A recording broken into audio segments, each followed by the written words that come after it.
Di mana Anda belajar tentang peradaban? Saya marah sekali. Saya termasuk orang yang tegas. Saya orang yang mengikuti ajaran leluhur. Sudah. Ajaran leluhur itu ajaran karuhun. Ajaran karuhun itu ajaran apa? Ajaran kemanusiaan, ajaran ketuhanan, ajaran nilai-nilai yang mengajarkan tentang manusia yang dia harus baik.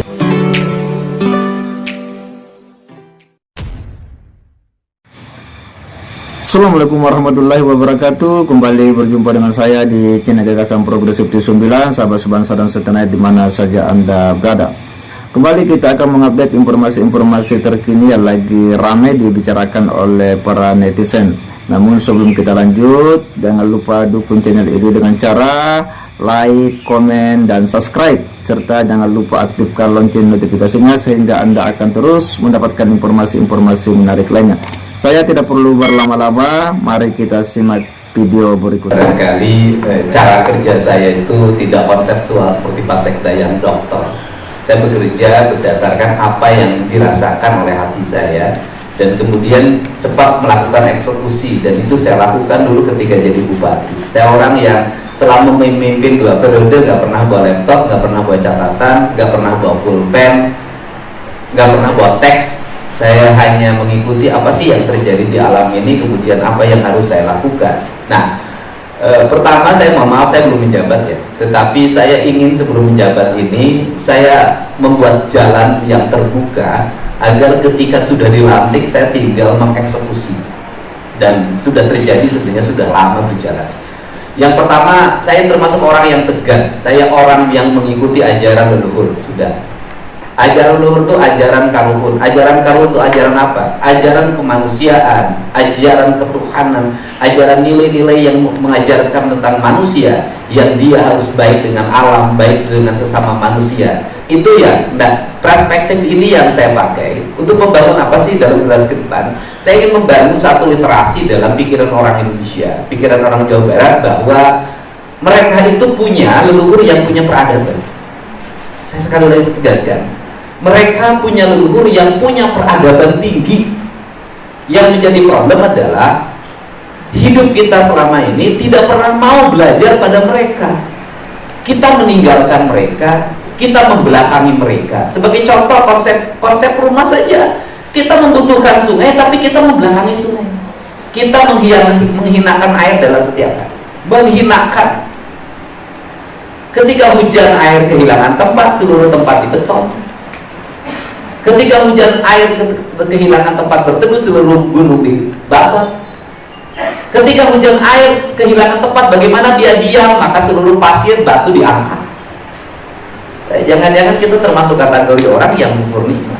Nah, saya ingin membangun kesadaran bahwa beragama itu adalah sikap kita untuk menjunjung tinggi, menghormati alam semesta ini, dan sikap kita untuk menjunjung tinggi kemanusiaan. Itulah sikap beragama. Nah, inilah yang ingin dibangun dalam frame pendidikan Jawa Barat istimewa itu. Maka ke depan, frame pendidikan Jawa Barat adalah anak-anak yang naik kelas adalah anak-anak yang punya budi pekerti. Walaupun dia pinter, walaupun dia hebat, tapi tidak punya budi pekerti, dia tidak punya hak untuk naik kelas. Kenapa? Pendidikannya gagal.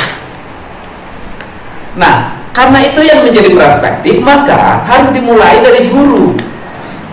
Gurunya bagaimana? Ya mau tidak mau, kalau ingin Jawa Barat istimewa, gurunya istimewa. Maka pendidikan yang dilakukan oleh Dinas Pendidikan Provinsi Jawa Barat adalah menseleksi guru, membuat format guru yang baik untuk anak-anak kita. Dengan satu catatan penting ke depan, Pak, nanti bisa bikin edaran. Di ruang kelas, di dalam lingkungan sekolah, guru hanya boleh memposting TikTok dan sejenisnya yang berhubungan dengan pendidikan. Anak-anak belajar di kelasnya, di TikToknya nggak ada masalah. Anak-anak berlari, bersepak bola, nggak ada masalah. Tapi jangan guru-guru di kelas-kelasnya itu bertiktok-tiktokan yang tidak ada kaitannya dengan peningkatan mutu pendidikan, kecuali urusan dia di rumah, itu hak dia di rumah. Ini penting. Kenapa? Karena kita ini adalah ingin, bayangin Pak, saya malu kalau lihat di media sosial bagaimana orang memperbandingkan anak-anak di Cina, anak-anak di Amerika diperbandingkan dengan anak-anak di kita. Kan malu saya, Pak. Ini anak Indonesia, ini anak Amerika, ini anak Cina, anak Tiongkok. Beda ternyata. Di kita masih sibuk tiktokan di luar, orang lain bikin robot, orang lain bikin kerajinan, orang lain menyusun masa depan. Kita mempersiapkan diri menjadi generasi konsumeris yang suatu saat akan terebut. Saya ngomong gak main-main Pak. Hari ini tanah kita sudah terebut di pedesaan, sudah mulai bergeser nih orang-orang kaya. Sebentar lagi teknologi kita sudah terebut. Kita ini konsumen loh hari ini, bukan produsen. Nah, caranya kita harus saklek pendidikan hari ini Pak. Nggak bisa lagi pendidikan kita dibiarkan seperti hari ini. Sehingga saya tuh prihatin, setiap hari saya selalu keliling ketemuin anak-anak muda SMA, pulang sekolah nongkrong di saung, cara buang sampahnya nggak bisa, dia lemparin botol ke sawah, habis itu dia pulang membiarkan seluruh sawah itu rusak. Saya bilang, ini sekolah apa ini?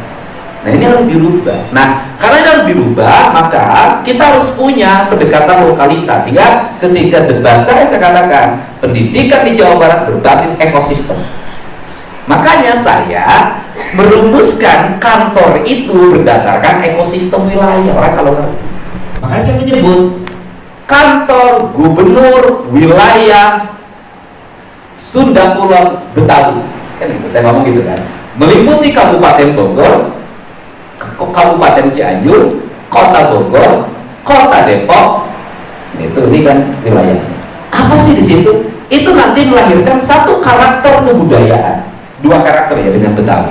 Dari dua karakter kebudayaan itu nanti melahirkan produktivitas publik, pertaniannya sistemnya apa, arsitekturnya apa, kemudian seninya apa, kemudian fashionnya seperti apa, makanannya seperti apa. Itu jadi rumusan itu, dan itu menjadi sistem di sekolah nanti. Sekolah yang berbasis pertanian, anak-anaknya harus turun ke pertanian. Sekolah yang dekat industri, anak-anaknya harus ngerti dan menguasai industri yang ada di situ. Sekolah yang dekat laut, anak-anaknya harus menguasai teknologi kelautan. Sekolah anak-anak gunung, dia harus mampu merawat dan menjaga gunung, karbonnya, sumber mata airnya, dan membuat landscape gunungnya tertata, melahirkan industri pariwisata. Ini harapan saya, sehingga nanti ke depan sistem sekolah yang dibangun oleh provinsi, desain arsitekturnya harus dirumuskan secara baik oleh tim ahli. Gak boleh ruang-ruang kelas anak kita dibuat oleh kontraktor sembarangan, dibuat dalam rencana sembarangan. Gak boleh. Kenapa?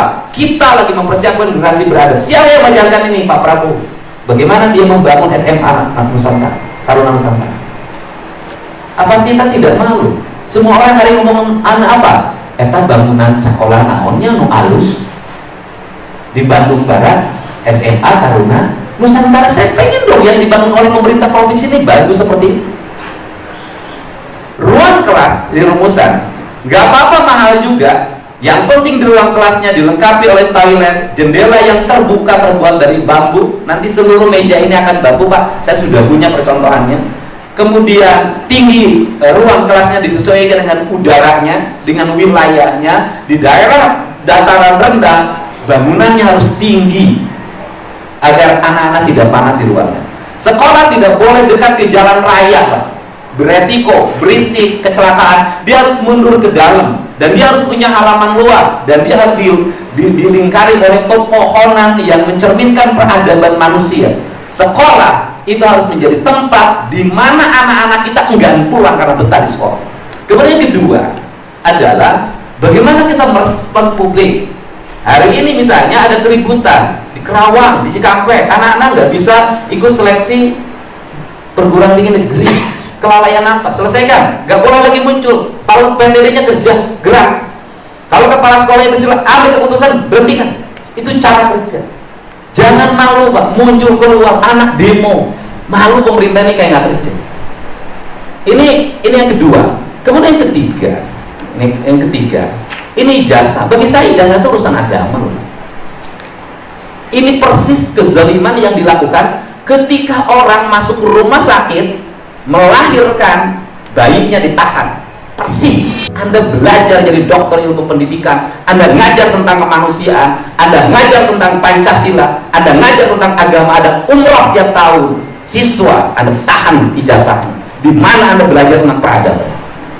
Saya marah sekali. Kenapa? Loh, sekarang ngomong bahwa kalau ijazahnya diberikan sekolahnya bangkrut. Emang ijazahnya ditahan, duitnya masuk? Salah. Yang rugi dua-duanya, sekolahnya rugi, siswanya rugi. Persis rumah sakit menahan pasien ketika melahirkan. argonya terus bertambah, keluarganya tidak punya kesempatan nyari duit. Dan kebijakan yang akan saya ambil adalah, saya, pemerintah Provinsi Jawa Barat, akan membayar seluruh tunggakan itu 100%. Tetapi dengan catatan, seluruh bantuan BPMU akan kami hentikan, dan kami hanya akan memberikan bantuan beasiswa untuk seluruh rakyat Jawa Barat yang miskin yang sekolah di swasta, tetapi sekolah swastanya bukan sekolah swasta mahal. Artinya kan ada sekolah swasta yang uang masuknya 10 juta, bayarannya 500 juta, sekolah-sekolah favorit. Tetapi di sini juga ada pembelajaran pendidikan bagi orang tua, Pak. Saya bukan hanya guru yang disalahin, orang tua juga saya kritik. Banyak anak-anak yang orang tuanya dimasukin di sekolah favorit nggak bisa bayar juga.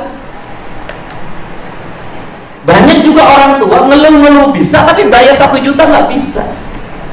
Orang tua kenapa? Pendidikan anak yang utama. Lebih baik menjual anting, menjual giwang, menjual baju di rumah untuk nebus ijazah. Ini buat orang tuanya. Kenapa? Itu ibadah Anda pada anak Anda.